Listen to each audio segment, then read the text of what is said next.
दोस्तों, आज हम बात करते हैं इस वीडियो में पशुपालन लोन के बारे में, जो कि नाबार्ड द्वारा पशुपालन लोन, और नाबार्ड ही नहीं बल्कि हर बैंक द्वारा आपको पशुपालन लोन दिया जाता है। लेकिन हम अपने पिछले वीडियो में हम बताए हैं कि स्टेट बैंक या बैंक ऑफ बड़ौदा या HDFC से कैसे आप लोन ले सकते हैं। अब इस वीडियो में हम बताने वाले हैं कि नाबार्ड द्वारा आप कैसे एक पशुपालन लोन ले सकते हैं।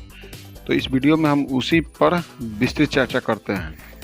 तो दोस्तों, अगर आप पशुपालन कर रहे हैं, आपको पशु लोन लेकर और उसको अपने बिजनेस को और बढ़ाना है, या आप कोई भी डेयरी फार्म आपको खोलना है, या कोई भी पशु गाय भैंस कोई भी आप पशु लेना चाहते हैं, तो कृपया मेरे वीडियो को अंत तक जरूर देखेंगे। हम आपको इसमें बताएंगे कि आप कैसे पशुपालन लोन लेकर अपने बिजनेस को बढ़ा सकते हैं। तो दोस्तों, अब तक आप मेरे चैनल को सब्सक्राइब नहीं किए हैं तो कृपया चैनल को सब्सक्राइब जरूर करेंगे और अपने दोस्तों के साथ भी शेयर करें, ताकि उनको भी इसी पशुपालन लोन के बारे में उनको भी जानकारी प्राप्त हो सके और वो भी पशुपालन लोन लेकर अपने बिजनेस को और भी बढ़ाएं। अब बात कर रहे हैं कि नाबार्ड पशुपालन लोन जो है वो कैसे मिलेगा। तो पशुपालन ऋण एक विशेष योजना है जो उन लोगों के लिए बनाई गई है जो पशुपालन क्षेत्र में अपना व्यवसाय शुरू करना चाहते हैं, या उस जो आप शुरू किए हैं उसको बढ़ाना चाहते हैं। तो यह ऋण डेयरी उद्यमिता विकास योजना के तहत प्रदान किया जाता है। यानी ऋण की जो राशि है, जो एप्लीकेंट है, उसको आवश्यकता के अनुसार निर्धारित की गई है। जो आपको ज़रूरी है उसके अनुसार से आपको लोन दिया जाएगा। नाबार्ड पशुपालन लोन आपको किसानी या अन्य कोई भी चीज़ है उसमें आपको यह योजना उसमें फ़ायदा करेगा। अब बात करते हैं कि इसमें सब्सिडी के क्या है। नाबार्ड पशुपालन लोन दो तरह के प्राप्त कर सकते हैं। ब्याज और सब्सिडी क्या है, लाभ इसका क्या होगा, नाबार्ड पशुपालन लोन की आपके पास पात्रता क्या है, क्या पात्रता है तो आपको मिलेगा, और इस लोन के लिए आप आवेदन कैसे करेंगे, ये सब चीज़ के बारे में हम इसमें बात करते हैं। तो कृपया वीडियो को अंत तक जरूर देखेंगे। आप अगर बीच में स्किप करते हैं तो मेन इन्फॉर्मेशन आपसे छूट सकता है जो आपको बताना चाह रहे हैं। तो बात कर रहे हैं नाबार्ड पशुपालन में जो सब्सिडी है वो 3,30,000 रुपये तक की प्राप्ति संभव है। यानी जो SC/ST कैंडिडेट हैं उनके लिए यह योजना 4,40,000 रुपये तक सब्सिडी उनको प्रदान की जाती है, और बाकी लोगों के लिए 3,30,000 तक।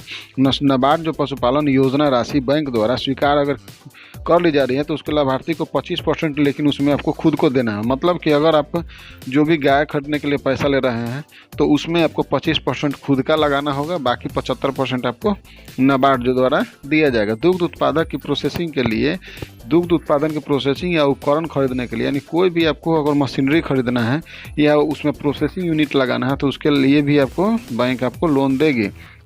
इसकी मूल्य 13,20,000 रुपये तक हो सकती है। यानी मैक्सिमम आपको 13,20,000 रुपये तक लोन मिल सकता है, जिसमें आपको 25% खुद का लगाना होगा।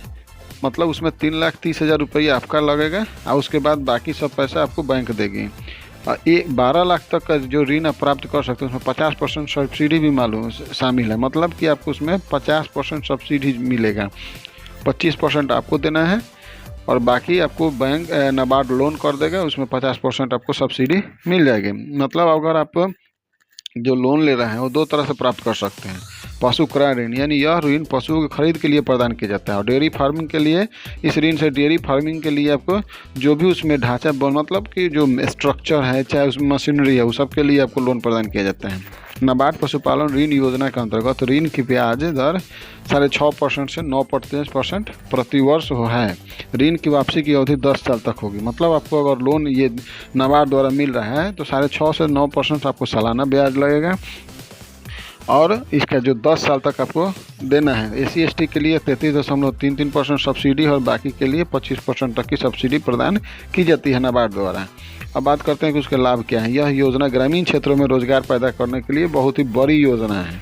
डेयरी उद्योग को बढ़ावा देने के लिए भी यह योजना है। किसानों को आय बढ़ाने के लिए है। नाबार्ड पशुपालन ऋण लाभ में किसानों को कम ब्याज दरों पर यह ऋण उपलब्ध कराया जाता है। इसकी अवधि 10 साल तक होती है।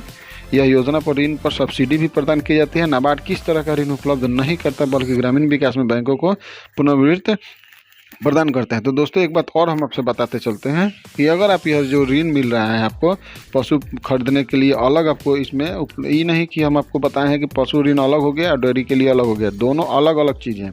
पशु ऋण आपको अलग मिलेगा और डेयरी के लिए अलग मिलेगा। जिसमें आपको पशु खरीद रहे हैं उसमें भी, और डेयरी का प्रोजेक्ट लगा रहे हैं उसमें भी आपको 25% खुद का पैसा उसमें लगाना पड़ेगा। बाकी सब आपको नाबार्ड द्वारा दिया जाएगा, और उसमें आपको सब्सिडी जितना देगा उसमें आपको सब्सिडी 33.33% SC/ST का, और बाकी जितना भी कैटेगरी का लोग उसको 25% तक का सब्सिडी दिया जाएगा। उसमें आपको पात्रता होना चाहिए कि आप भारत के नागरिक हो, ग्रामीण क्षेत्र में आप निवास करते हो, और डेयरी फार्म शुरू करने के लिए जो भूमि चाहिए उतना आपके पास भूमि हो। ऐसा नहीं है कि आप ऐसे ही चलिए और बैंक में जाके कि हमको लोन दे दीजिए, ऐसे कोई बैंक आपको लोन नहीं देगा। तो सबसे पहले आपको यह तय करना है किस प्रकार के आपको डेयरी फार्म खोलना चाहते हैं या पशु लोन लेना चाहते हैं। तो नाबार्ड डेयरी फार्म लोन के तहत डेयरी फार्म की शुरुआत करने के लिए आपको जिले के नाबार्ड ऑफिस में जाना होगा। मतलब जहाँ भी नाबार्ड ऑफिस है आपके ज़िले के, खुद के ज़िले के, वहाँ पे आपको जाना होगा।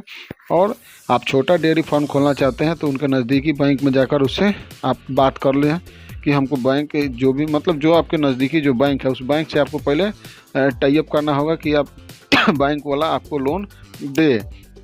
बैंक और आपको बैंक में आपको सब्सिडी फॉर्म भरकर अप्लाई करना होता है। यानी बैंक में जो आपको सब्सिडी फॉर्म होता है उसका आपको फॉर्म भरकर अप्लाई करना पड़ता है। अगर आपके लोन की राशि अगर बड़ी है तो नाबार्ड में प्रोजेक्ट रिपोर्ट भी जमा करना होगा। अगर जैसे कि आप डेयरी फार्म के लिए बड़ा राशि आप डिमांड कर रहे हैं कि हमको ज़्यादा लोन चाहिए, तो उसके लिए आपको प्रोजेक्ट दिखाना पड़ेगा। पहले उस डेयरी फार्म के लिए प्रोजेक्ट बनाना पड़ेगा, उसके लिए CA से कंसल्ट करके आप बनाइए, और उसके बाद नाबार्ड में प्रोजेक्ट जमा करिए, वहाँ से पास होता है तो आपको पैसा मिलेगा। तो इस वीडियो में फिलहाल इतना ही। यह वीडियो अगर आपको अच्छा लगा हो तो कृपया वीडियो को लाइक और चैनल को सब्सक्राइब जरूर करेंगे, और अपने दोस्तों के साथ भी शेयर करेंगे ताकि उनको भी पशुपालन योजना, अगर वो पशुपालन करना चाहते हैं तो उनको भी ये सबसे बहुत ही ज़्यादा फायदा करेगा। तो दोस्तों इस वीडियो में फिलहाल इतना ही। जय हिंद, वंदे मातरम।